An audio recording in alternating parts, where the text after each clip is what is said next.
मराठा आरक्षणाच्या मागणीसाठी समृद्धी महामार्गावर मराठा बांधवांनी केलं रस्ता रोको आंदोलन।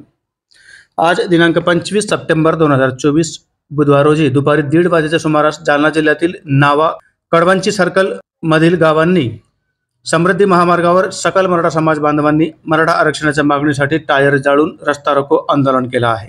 मराठा संघर्ष योद्धा मनोज जरांगे पाटील हे दिनांक 17 सप्टेंबर पासून मराठा आरक्षणाच्या मागणीसाठी व सगळ्या सोयऱ्यांचा अध्यादेश लागू करावा यासाठी 6व्यांदा अंतरवाली सराटी येथे आमरण उपोषणाला बसले आहेत।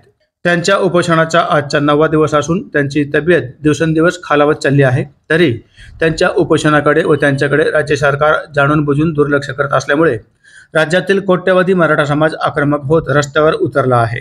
ठिकठिकाणी रस्ता रोको आंदोलन करून समाज बांधव आपला रोष व्यक्त करताना दिसून येत आहेत। तर या पार्श्वभूमीवर समृद्धी महामार्गावर जालना तालुक्यातील नावा येथे हा रस्ता रोको आंदोलन करण्यात आला आहे। यावेळी बोलताना आंदोलकांनी म्हटले आहे की जोपर्यंत मराठा योद्धा मनोज जरांगे पाटील यांच्या मागण्या सरकार मान्य करत नाही तोपर्यंत असेच ठिकठिकाणी आंदोलने सुरू राहतील।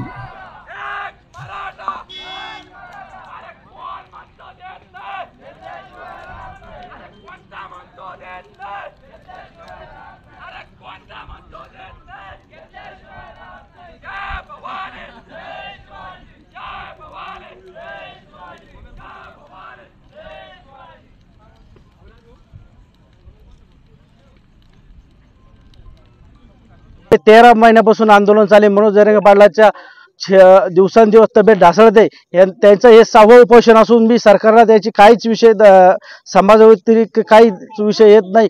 तरी समाजाला त्यांना मराठा म्हणजे हे सरकार का मराठा समाजा दोष असं दाखवत असेल तर त्यांना डिक्लेअर करा।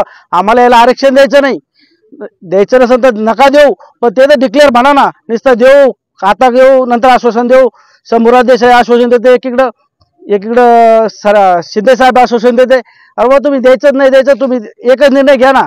समाजाला खेळत नका ठेवू। आजपर्यंत तुम्ही काय केलं काय नाही तेवढं आम्हाला आज जिल्हाधिकारी कार्यालयातर्फे जिल्हाधिकारी साहेब इथे येऊन दाखवतील, त्याच्यानंतर आम्ही हे इथलचं आंदोलन उठण्यात येईल। मनोज जरांगे पाटील यांच्या उपोषणाचा आजचा 9वा दिवस आहे। आजपर्यंत सरकारचं शिष्टमंडळ त्यांच्याकडे आलं नाही किंवा त्यांची भेट घेतली नाही। काय म्हणाल तुम्ही, काय भावना आहे तुमच्या? हे निर्दय शेतकरी नुसतं आश्वासन देऊन फसिले आतापर्यंत। हे सरकार मराठा दोषी आहे, या सरकारला आम्ही निषेध करतो। आणि आज त्याच्या सरकारच्या वतीनं कोण कार्यालयातून जिल्हाधिकारी जोपर्यंत इथं येत नाही, आम्हाला त्याचा जवाब देत नाही आमच्या प्रश्नाचा, तोपर्यंत आम्ही इथून हटणार नाही। तोपर्यंत इथेच बसून राहू। एक मराठा लाख मराठा।